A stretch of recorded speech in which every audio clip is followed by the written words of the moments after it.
47 में आपका स्वागत है।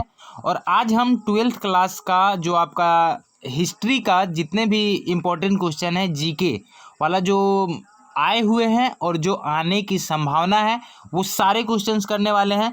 बहुत ही मोस्ट इम्पोर्टेंट क्वेश्चन है। आप भी अगर कहीं पे क्लास करते होंगे इंटर का तो आपको पता चलेगा कि जितने भी क्वेश्चंस मैं करवाऊंगा वो सारे के सारे डायरेक्ट एग्जाम में आने की संभावना 100% होगा।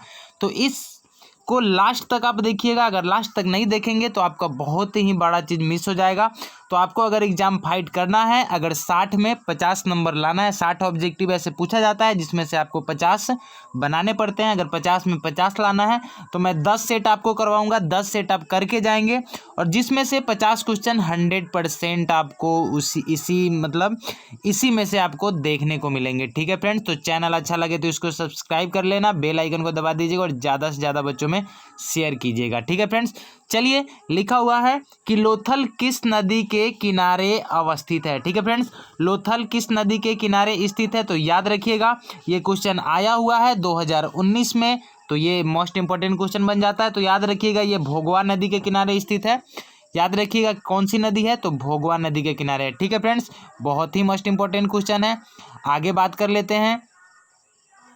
आगे बात कर लूँ तो आपके पास जो क्वेश्चन है सेकेंड नंबर क्वेश्चन है, सिंधु घाटी के निवासियों को किस धातु का ज्ञान नहीं था। ये भी 2019 में पूछा हुआ क्वेश्चन है कि सिंधु घाटी के निवासियों को किस धातु का ज्ञान नहीं था। तो याद रखिएगा चांदी का ज्ञान उनको नहीं था। ठीक है फ्रेंड्स, चांदी का ज्ञान उनको नहीं था, ये हमारा राइट आंसर बन जाता है। ठीक है फ्रेंड्स, थर्ड नंबर क्वेश्चन है।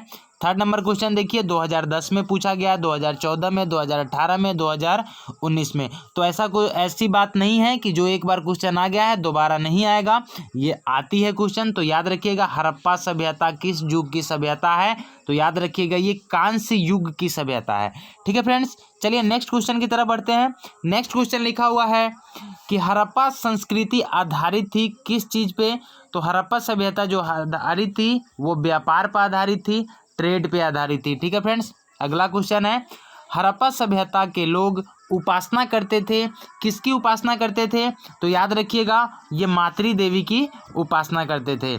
ये तीनों मेरा गलत आंसर होगा, आपका राइट आंसर हो जाएगा मातृ देवी। ठीक है फ्रेंड्स, तो आप इस क्वेश्चन को मैं कलर चेंज कर लेता हूं क्योंकि कलर ब्लैक से ही लिखा हुआ और मैं ब्लैक से ही टिक कर रहा हूं। तो आपके लिए मैं ले लेता हूं कौन सा कलर, तो पीला कलर ले लेता हूं। ठीक है फ्रेंड्स, चलिए अगला क्वेश्चन है छठा नंबर कि सिंधु हड़प्पा सभ्यता का स्वरूप क्या है, तो याद रखिएगा हड़प्पा सभ्यता का जो स्वरूप है वो शहरी सभ्यता है। ठीक है फ्रेंड्स, कौन सी सभ्यता है, तो शहरी सभ्यता है, ये आपका राइट आंसर हो जाएगा। ठीक है फ्रेंड्स, चलिए नेक्स्ट क्वेश्चन की तरफ बढ़ते हैं। 7 नंबर क्वेश्चन है, मैं इसको थोड़ा छोटा कर लेता हूँ। 7 नंबर क्वेश्चन है हड़प्पा सभ्यता का सबसे बड़ा नगर कौन सा है। ये 2012 में, 2017 में और 2020 में पूछा गया क्वेश्चन है। ठीक है फ्रेंड्स, तो सबसे बड़ा जो नगर है वहाँ का मोहनजोदारो है। आप याद रखिएगा मोहनजोदारो के बारे में एक और चीज़ याद रखिएगा, इसको मृतकों की टीला भी कहा जाता है। मृतकों की टीला भी कहा जाता है मोहनजोदारो को। और यहाँ पे विशाल स्नानागार की खोज की गई थी। विशाल स्नानागार की खोज की गई थी कहाँ पे, तो मोहनजोदारो में ही की गई थी। ठीक है फ्रेंड्स, चलिए नेक्स्ट क्वेश्चन की तरफ बढ़ते हैं। 8वां नंबर क्वेश्चन है कि हड़प्पा सभ्यता की सर्वप्रथम खोज किसने की थी, तो याद रखिएगा दयाराम साहनी ने की थी, 1921 ईस्वी में की थी। आप इस चीज़ को भी याद रखेंगे। ठीक है फ्रेंड्स, इस चीज़ को भी आप याद रखेंगे, 1921 में की गई थी खोज किसकी, हड़प्पा सभ्यता की। चलिए नेक्स्ट क्वेश्चन की तरफ बढ़ते हैं। 9 नंबर क्वेश्चन है हड़प्पा किस नदी के किनारे स्थित है। देखिए ये क्वेश्चन जो है 2016 में, 2018 में और 2020 में पूछा गया क्वेश्चन है। तो याद रखिएगा जो हड़प्पा है वो रावी नदी के किनारे है। ठीक है फ्रेंड्स, हड़प्पा जो है किस नदी के किनारे है, रावी नदी के किनारे है। ठीक है फ्रेंड्स, 10 नंबर क्वेश्चन है हड़प्पा सभ्यता की सबसे महत्वपूर्ण विशेषता क्या थी। ठीक है फ्रेंड्स, हड़प्पा सभ्यता की सबसे महत्वपूर्ण जो विशेषता थी वहाँ का नगर नियोजन और वास्तुकला।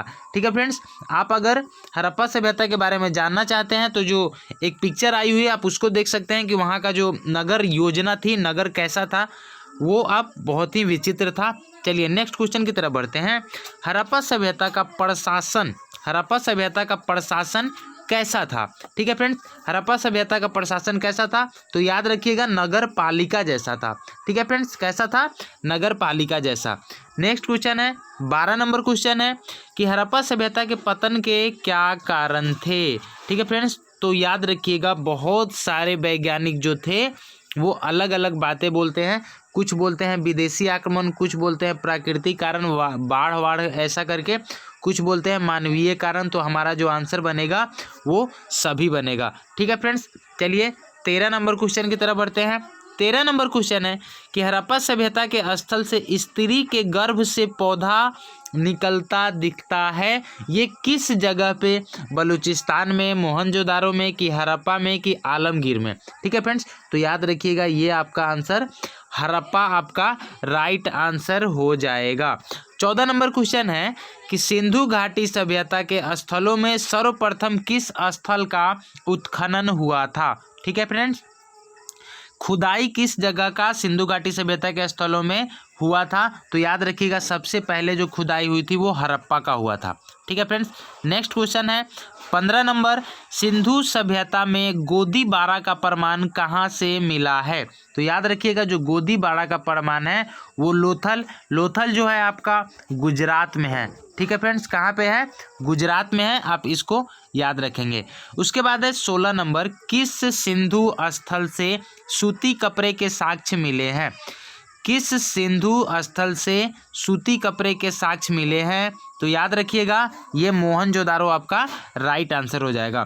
ठीक है फ्रेंड्स, सिंधु सभ्यता का बंदरगाह नगर कौन था, तो याद रखिएगा सिंधु सभ्यता का जो बंदरगाह था वो लोथल था। ठीक है फ्रेंड्स, चलिए नेक्स्ट क्वेश्चन है 18 नंबर, सिंधु सभ्यता में नर्तकी की मूर्ति कहाँ से मिली है। सिंधु सभ्यता में नर्तकी की मूर्ति कहाँ से मिली है, तो याद रखिएगा ये मोहनजोदारो से मिली है। बहुत सारे इंपॉर्टेंट क्वेश्चन है, आप वीडियो को लास्ट तक देखिएगा और ज़्यादा से ज़्यादा बच्चों में शेयर कीजिए ताकि जितने भी बच्चे हैं जो लॉकडाउन में नहीं पढ़ सकें वो इसका फ़ायदा उठा सके। और चैनल को नए हैं तो चैनल को सब्सक्राइब कर लीजिएगा और बेल आइकन को दबा दीजिएगा।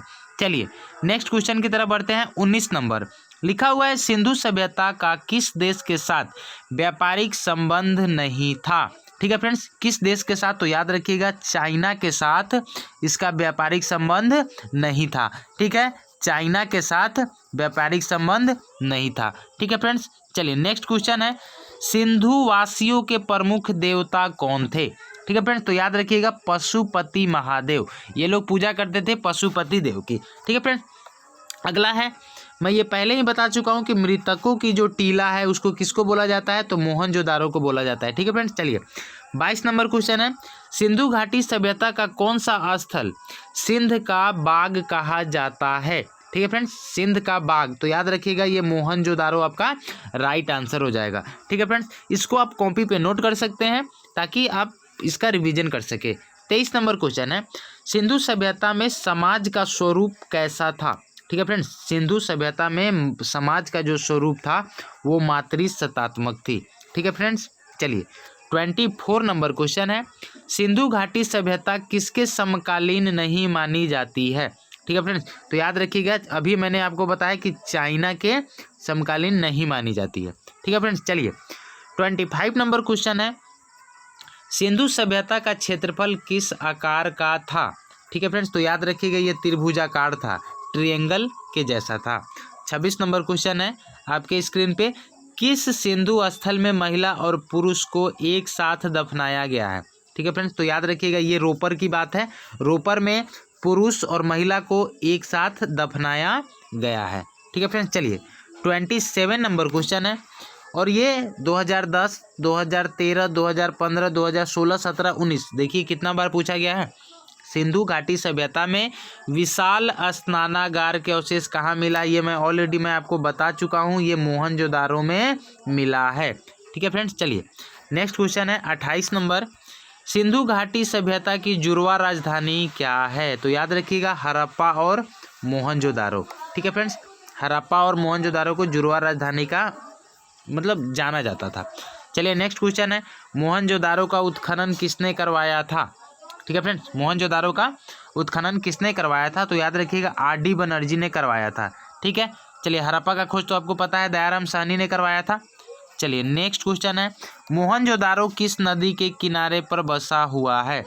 मोहनजोदारो किस नदी के किनारे पर बसा हुआ है? तो ये सिंधु नदी के किनारे पर बसा हुआ है। ठीक है फ्रेंड्स, चलिए नेक्स्ट क्वेश्चन है, मोहनजोदारो किस भाषा का शब्द है?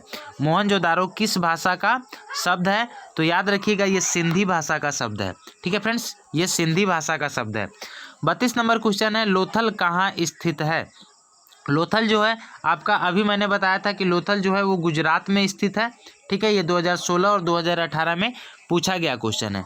नेक्स्ट क्वेश्चन है 33 नंबर, कि प्राचीन इतिहास का निर्माण किया गया, मतलब किसके आधार पर प्राचीन इतिहास का निर्माण किया गया? ठीक है फ्रेंड्स, तो 33 नंबर का देखिए, साहित्यिक स्रोतों के आधार पर ये भी हमारा राइट है, विदेशी यात्रियों के विवरण के आधार पर ये भी राइट है, पुरातात्विक अवशेषों के आधार पर ये भी हमारा राइट है, यानी हमारा जो आंसर हो जाएगा सभी हो जाएगा।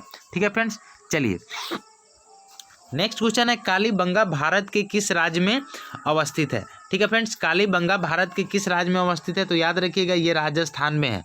ओके, चैनल को सब्सक्राइब कर लीजिए अगर नए हैं तो, और बेल आइकन को दबा दीजिएगा जिससे जब भी मैं वीडियो बनाऊँ आपके पास फटाक से चला जाए।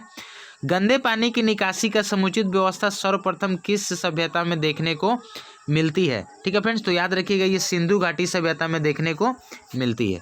अगला क्वेश्चन है 36 नंबर, कालीबंगा किस नदी के किनारे अवस्थित है? ठीक है फ्रेंड्स, तो याद रखिएगा सरस्वती नदी के किनारे। आप ऐसा कीजिएगा कि जितने भी है कौन सा नगर किस नदी के किनारे स्थित है इसको याद करके जाइएगा, बार बार पूछा गया है एग्जाम में। उसके बाद है रखाल दास बनर्जी को मोहनजोदारो के अवशेष किस वर्ष मिले? ठीक है फ्रेंड्स, तो याद रखिएगा ये 1922 में मिले थे। ठीक है, चलिए नेक्स्ट क्वेश्चन है, हल से जूते खेत के साक्ष्य कहाँ से मिले हैं? तो याद रखिएगा हल से ये कालीबंगा में मिला है आपका, हल से जूते साक्ष्य। ठीक है फ्रेंड्स, अगला क्वेश्चन है, पशुपति महादेव की मुहर में निम्न में से कौन सा जानवर नहीं पाया गया है? ओके फ्रेंड्स, तो ये शेर जो है नहीं पाया गया, बाकी हाथी था, बाघ था, भैंस था, तो आप इसको आसानी से याद कर सकते हैं।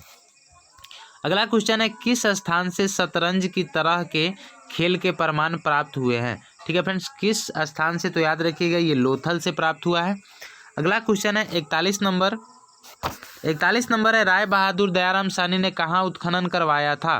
ठीक है फ्रेंड्स, राय बहादुर दयाराम साहनी ने कहाँ उत्खनन करवाया था? तो याद रखिएगा हड़प्पा खोज आपका किसने किया था? दयाराम साहनी ने 1921 ईस्वी में किया था, तो याद रखेंगे आप।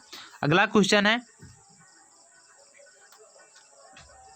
42 नंबर क्वेश्चन है कि पुरातत्व के अंतर्गत निम्न में से कौन एक नहीं है?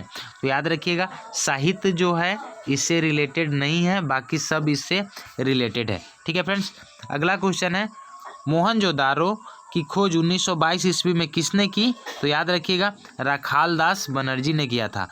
देखिए पूरा का पूरा 43 क्वेश्चन का कलेक्शन था जो ख़त्म हो चुका है। अगर चैनल आपको अच्छा लग रहा हो तो इसको सब्सक्राइब कर लीजिएगा और बेल आइकन को दबा दीजिएगा, और मैं रोज़ ऐसे ही सेट करके आपको करवाऊंगा। आप एग्ज़ाम देने जाओ, आपको 50 में 50 गारंटी है आपको आएंगे। आप एक बार ट्रस्ट करके जितना भी क्वेश्चन करवाऊंगा उसको आप नोट डाउन करेंगे और इसको रिवीजन करके जाएंगे, आपको बहुत ही ज़्यादा फ़ायदा होने वाला है। ठीक है फ्रेंड्स, तो मिलते हैं एक नए वीडियो में, और आज के लिए टाटा बाय बाय।